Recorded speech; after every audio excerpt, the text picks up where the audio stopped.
إن الحمد لله أحمده وأستعينه وأعوذ بالله من شرور أنفسنا ومن سيئات أعمالنا من يهده الله فلا مضل له ومن يضلله فلا هادي له وأشهد أن لا إله إلا الله وحده لا شريك له وأشهد أن سيدنا ومولانا محمدًا عبده ورسوله صلوات الله عليه وعلى آله وصحبه وبارك وسلم تسليمًا كثيرًا أما بعد فقد قال جل وعلا بعد أن أقول أعوذ بالله من الشيطان الرجيم بسم الله الرحمن الرحيم يا أيها الذين آمنوا كتب عليكم الصيام كما كتب على الذين من قبلكم لعلكم تتقون. وقال النبي صلى الله عليه وسلم اطلبوا الجنة جهدكم واهربوا من النار جهدكم فإن الجنة لا ينام طالبها وإن النار لا ينام هاربها وإن الجنة اليوم محفوفة بالمكاره وإن النار اليوم محفوفة بالشهوات واللذات فلا تلهينكم عن الآخرة أو كما قال صلى الله عليه وسلم. I begin in the name of Allah, the most gracious, the most merciful. I ask Allah subhanahu wa ta'ala to make us amongst those individuals who are fortunate in the sight of the Almighty Allah, to bless us with His great blessings, to enable us to be amongst the faithful servants and to serve the Almighty into our best of ability. And I send my humble salutations upon the children of Muhammad, his companions, his family members, and those who follow their footsteps until the day of resurrection. Respected brothers and sisters, Assalamu alaikum wa rahmatullahi wa barakatuh. Indeed, it's a great blessing of Allah subhanahu wa ta'ala that He has made us amongst those fortunate people that are present in His house, amongst those fortunate people who are caring about their faith, amongst those fortunate individuals who want to rectify and to make themselves better so that they can be entitled for the mercy of the Almighty Allah subhanahu wa ta'ala. Every individual that is here, he is and she is a selected person by Allah the Almighty. Because Allah Azza wa Jal invites people to His house. An invitation, an open invitation on every single day, it's been given out by the Almighty Allah. And those who are selected by Allah, Allah gives them the ability to come to His house. So we should be thankful to Allah the Almighty who has given us this ability to be here present today.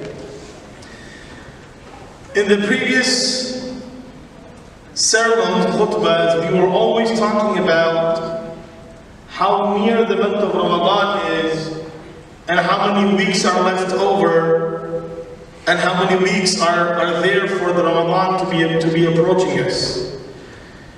And as we stand and we sit here and we listen and ponder upon, it's only a few hours away.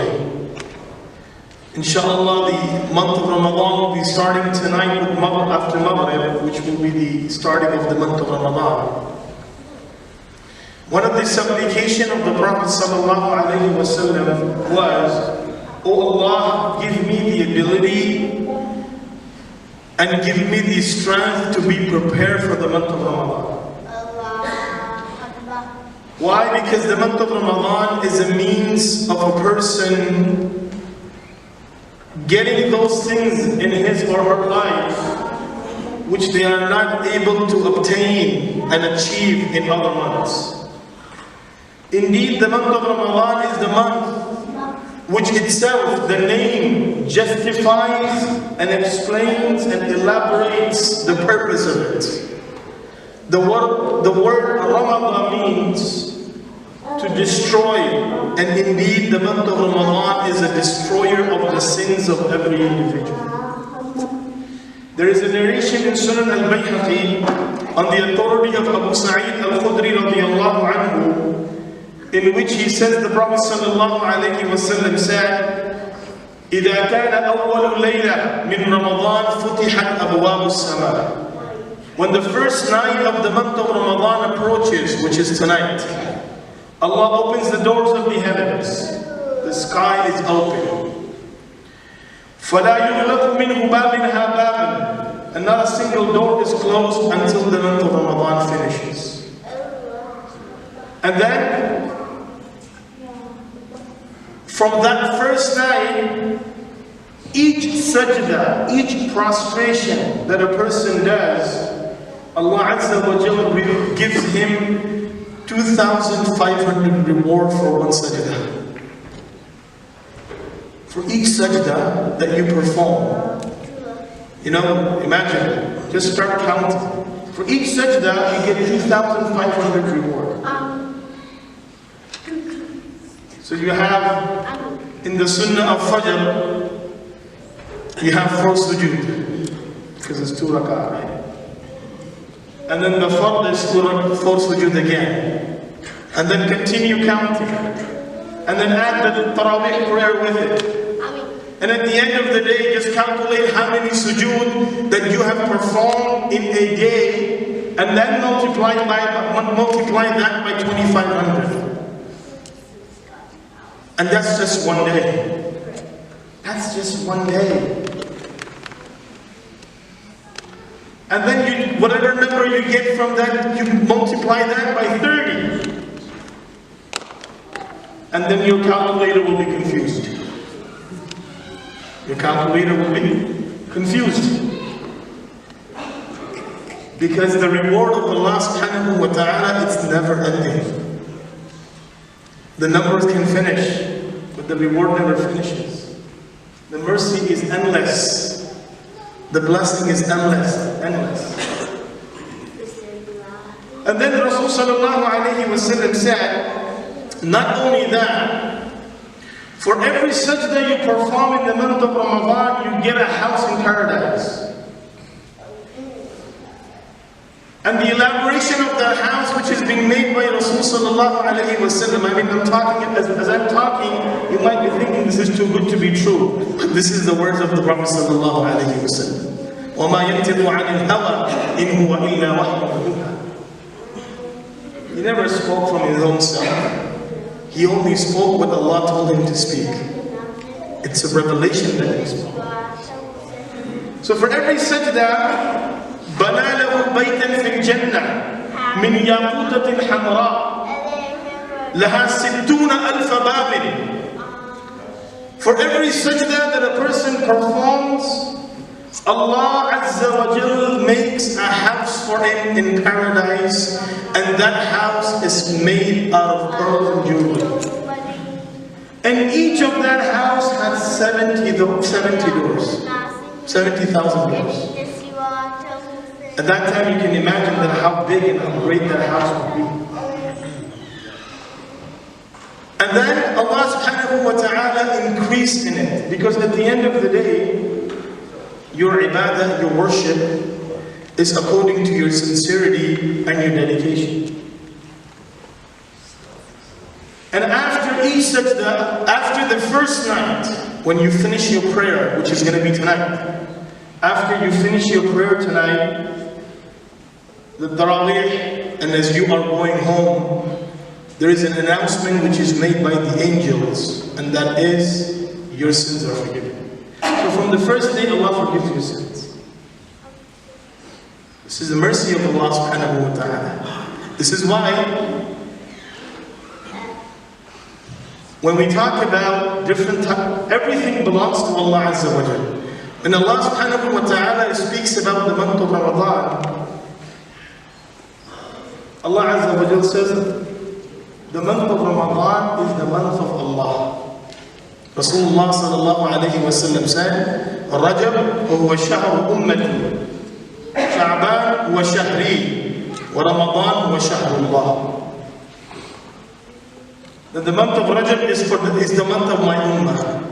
Sha'ban is my month. And the month of Ramadan is the month of Allah. When we talk about the month of Allah, what does that mean? It means that Allah can give and do whatever He feels like. And there is no one to question Allah subhanahu wa ta'ala. In any way, there is no one to question Allah subhanahu wa ta'ala. But when it comes to the matter of giving during the month of Ramadan, the mercy of Allah is endless. The blessings of Allah Azza wa Jal is so great that you can just sit there and imagine. And each day, each second that goes through your life, you are receiving from the reward of Allah subhanahu wa ta'ala. So let's try to maintain that and be prepared for this month. I would like to talk about 3 different goals that we need to achieve in this month of Ramadan, which are distributed into 3 categories of the month of Ramadan, which is the first 10 days, the second 10 days, and the third 10 days. Rasulullah sallallahu alayhi wa sallam said, the month of Ramadan is awwaluhu rahmah, wa awsatuhu maghfirah, wa akhiruhu itqun min an-nar. That the first 10 days consist of the forgiveness of Allah subhanahu wa ta'ala. The second 10 days, the first 10 days consist of the mercy of Allah. The second 10 days is the forgiveness of Allah. And the last 10 days is salvation from the fire of hell. Now of course, to be entitled of the mercy, to be entitled of His forgiveness, and to be entitled to be amongst those people who have been given deliverance from the fire of hell, it's not just you are in the month of Ramadan, you have to do something for it, right? Certain things that Allah makes it mandatory for every individual, and which is the fasting. There are certain things that the Prophet ﷺ recommended, highly recommended, and encouraged people to do, and that's the Tarawih prayer. Now of course, if you did your fasting, and if you did your Tarawih prayer throughout the month of Ramadan, mashallah, you have achieved a lot of it. This is the blessing of Allah subhanahu wa ta'ala. But remember, as Allah entitles this month as a month of Allah, meaning there are some other things that you can achieve in your life, just to be on a little more effort. Just to do a little more effort. Now of course we have 16 and a half hours fasting. And then the night prayer. And then the regular day of work that we every single day, every individual goes to their work. This is a great effort. This is a great sacrifice. You know, a person, his habit of sleeping 6 to 8 hours a day, but now in the month of Ramadan, he gets 4. He gets 5. They get 3. And then, you know, people are taking like cat naps, the power naps in the middle. And during lunchtime, find a place to knock out yourself, right? Because you're not going to eat lunch, right? You're fasting, you're not going to eat lunch. So you say, well, I have an hour of lunch, so let's go somewhere quietly, maybe in your car, put your seat back, knock out. Or find out, you know, somewhere there is an area where you can sit down, or maybe just doze off on your own chair at your work. But do that in lunchtime. Don't do it in your work time. Don't do it in your work time. These are sacrifices. These are sacrifices. And you're doing all of that for what? For Allah, right? Right? Unless you have another intention. Like a person, you know, someone tweeted this morning, mashallah, Ramadan is starting tomorrow, I'm looking forward to losing weight. Whoa, what a great intention to enter the month of Ramadan. What a great intention. I mean, I'm looking forward to losing weight. Come on, man. There are many other things that you can look forward to. That can be one of it. But that's your intention, that I'm looking forward to losing weight in the month of Ramadan, and that's the intention that you're going to enter into the month of Ramadan. I mean, so every day, instead of checking how much ibadah you did, you're checking how much weight you lost. Which is no harm in losing weight along with many other things, but that should not be the motive. That should not be the main concern. So let's talk about those 3 goals that I mentioned that we should want to achieve in these 3 portions of the 10 days of the month of Ramadan, the first 10 and the second 10 and the last 10. The first 10 are mercy of Allah subhanahu wa ta'ala. What are we trying to achieve? تَشَوْقُ الْقَلْبُ لِلرَّحْمَةِ. To build a zeal in your heart to receive the mercy of Allah. To build a zeal in your heart that how can I become entitled of the mercy of Allah subhanahu wa ta'ala. Now, out of the whole day and night, which part of the day and night in which Allah Himself declares that I descend my mercy in abundance? From the whole 24 hours of your day, Allah Himself declares that there is a certain portion of this day, in any day, any given day, 24 hours, any given 24 hours. Which part of the day or night in which Allah Himself says that I descend my abundant, I descend my mercy in abundance to the humanity. That is the last part of the night, correct? There are multiple hadiths supporting that. There are multiple hadiths that when it comes to the last part, إِذَا كَانَ ثُلُثُ اللَّيْلِ and وَإِذَا كَانَ آخِرُ اللَّيْلِ, when it comes to the latter part of the night, نَزَلَ اللَّهُ سُبْحَانَهُ وَتَعَالَى إِلَى سَمَاءِ الدُّنْيَا. Allah Azza wa Jalla descends to the sky of the world. And then what Allah Azza wa Jalla does? Allah Azza wa Jalla distributes His mercy. أَلَا هَلْ مِن مُسْتَغْفِرٍ فَأَغْفِرُ لَهُ. Is there anyone who wants my forgiveness? I will forgive him.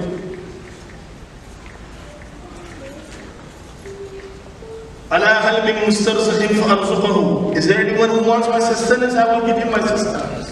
So on and so forth.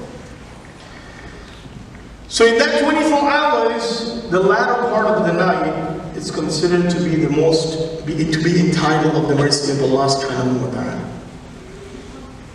This is why Rasulullah sallallahu alayhi wa sallam said, shall I not inform you about the actions that will take you to Jannah? Now of course everyone goes into Jannah by the mercy of Allah. And the mercy of Allah is received by doing those actions which are the most beloved in the sight of Allah subhanahu wa ta'ala. So the companion said, Bala ya Rasulullah, do tell us, O Prophet of Allah sallallahu alayhi wa sallam, وَصَلُّوا بِاللَّيْلِ وَالنَّاسُ نِيَامٌ. Pray during that part of the night where people are sleeping. These are the actions of entering into Jannah, paradise. So to achieve, to make your heart entitled, and to put the zeal in our heart to receive the mercy of Allah is by doing what? تَقْلِيلُ سَاعَةِ النَّوْمِ. Decrease the hours of sleep. For a regular person who is working in the mornings, it becomes difficult. But when it comes to the weekend, what happens? Or for those children who are out of their school now, the summer starts. So at night is ball time, and during the day is sleep time. So you go to sleep, mashallah, after Fajr. And nowadays, it's Dhuhr time stays all the way till 5 p.m. So I'll wake up at 4:30. I'll wake up at 4:30. MashaAllah. Good intention. Very nice. So you slept from all the way 6 a.m. to 4:30. What happened to your being predictive on the days of the month of Ramadan? And how can you be entitled to the mercy of Allah when a chunk of your day is just being sent to where? Snoring. So let's try to fix that. I'm not saying people are doing that. I'm just mentioning a few scenarios and theories that people would look at it with different days and different things. Because at the end of the day, you have to kill time. 16 and a half hours is something which is very big. So the first and foremost thing is to develop the zeal in our heart that how can I become entitled of the mercy of Allah Azza wa Jalla. Allah says in the Quran, تَتَجَافَى جُنُوبُهُمْ عَنِ الْمَضَاجِعِ يَدْعُونَ رَبَّهُمْ خَوْفًا وَطَمَعًا. That amongst the great slaves of Allah are those people who kept themselves away from bed. For what? For the desire to receive the mercy of Allah subhanahu wa ta'ala and having their fear in their hearts. May Allah Azza wa Jalla make us amongst those. Ameen. The second goal that we need to achieve in the second 10 days is the maghfirah of Allah Azza wa Jalla. The forgiveness of Allah subhanahu wa ta'ala.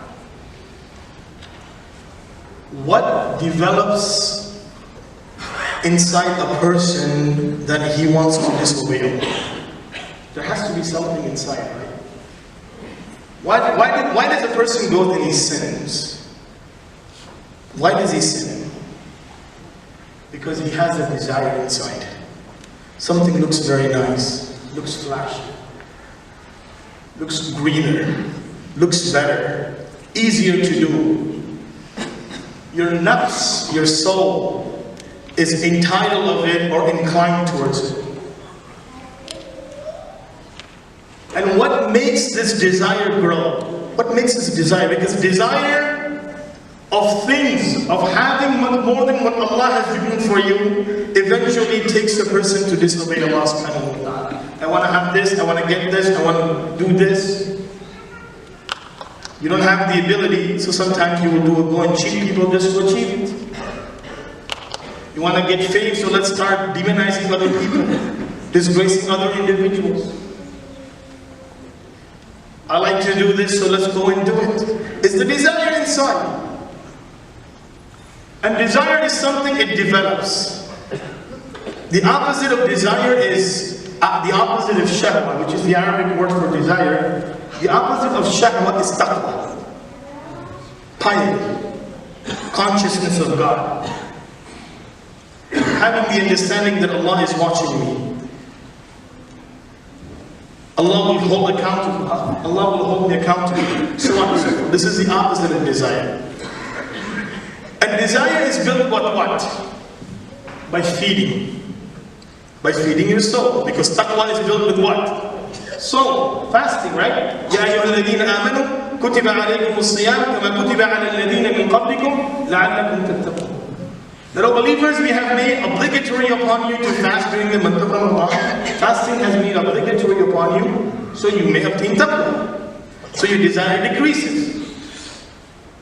Your desire decreases. So when your desire decreases, automatically, the desire of sinning also decreases. The desire for sin is also decreasing. So maghfirah is the forgiveness from Allah Azza wa Jal on the sins that are committed. So in the second 10 days, Allah Azza wa Jal has made the month of Ramadan as the second 10 days of maghfirah. How can we be entitled of this maghfirah, of forgiveness of Allah subhanahu wa ta'ala? Simply just start doing against what the desire is. And easily you can achieve it by what? تقليل كمية الطعام. The food that we eat, let's try to decrease it, because the whole purpose of Ramadan is to feel the hunger. It's not حفظ ما تقدم. It's not حفظ ما تقدم. That I've got a long day, so let's feed the body as much as possible. That you fed it so much that you can't even come in front of it.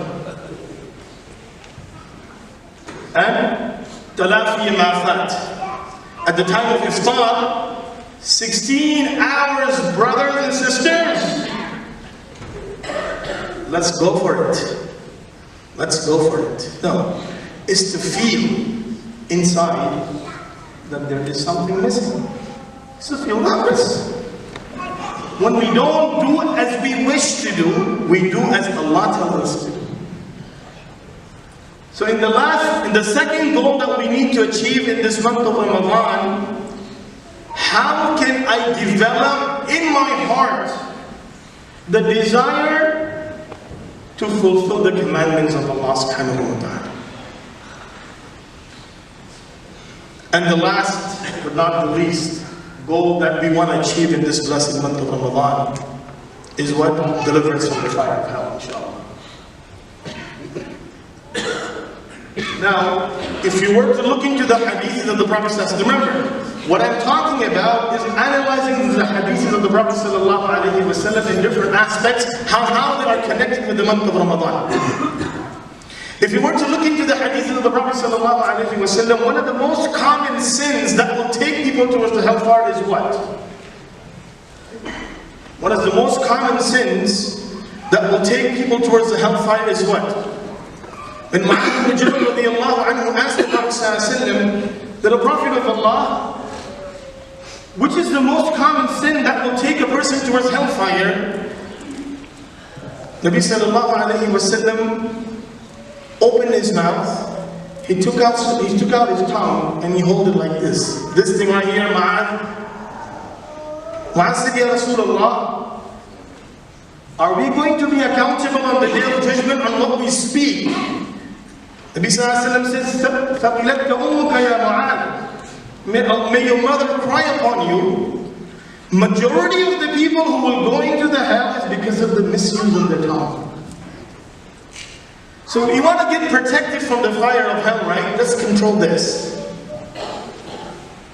Let's control. The Prophet ﷺ said, the person who controls what is between his jaw, which is the tongue, I guarantee him paradise.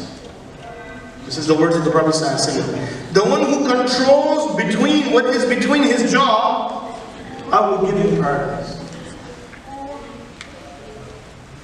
So deliverance from the fire of hell is connected with what? Your tongue. Speak only when there is a need of speaking. Count your words before you say it out. An intelligent person is he who thinks before he speaks, and a foolish man is that individual who thinks after he speaks. Because today we just say things. Time wasting is just done on tongue. Say it. You know, there's no bone in the tongue so it doesn't hurt. Just say it. But we don't think how many people we have heard it from our tongue, from our speeches. What is an appropriate way to communicate with people? You know, many of times our authorities that have been given to us gives us the ability to misuse our tongue. So we're not respectful anymore. Because that person who I'm speaking to is in need of me, I am not in need of him. So I can slander him, I can curse him, I can abuse him. Whatever way I want to do, I can do it. Whether it's a family issue or it's a business issue. This is the thing that needs to be protected. So the last portion, which is deliverance from the fire of hell, is achieved by protecting our tongue. Let's try to do these three things. 1, 2, and 3. They're not that too many. You know, I didn't count up to 10. Oh, let's do this. Just 3. Very simple. Oh, very hard to do. If we can do these 3 things in this blessed month of Ramadan, my respected brothers and sisters, we've achieved a lot. Indeed, we've achieved a lot. So along with our regular prayers, along with our fasting in the month of Ramadan, and many good deeds that we are intending to do, let's try to make ourselves charge our battery to an extent which can last for a long time, inshallah. May Allah grant us the ability, the understanding, and may Allah make us among those people who are receiving the great blessings of the month of Ramadan, as the Prophet ﷺ has described, and as Allah Azza wa Jalla has promised. أقول قولي هذا أستغفر الله لي ولكم ولسائر المسلمين فاستغفروه إنه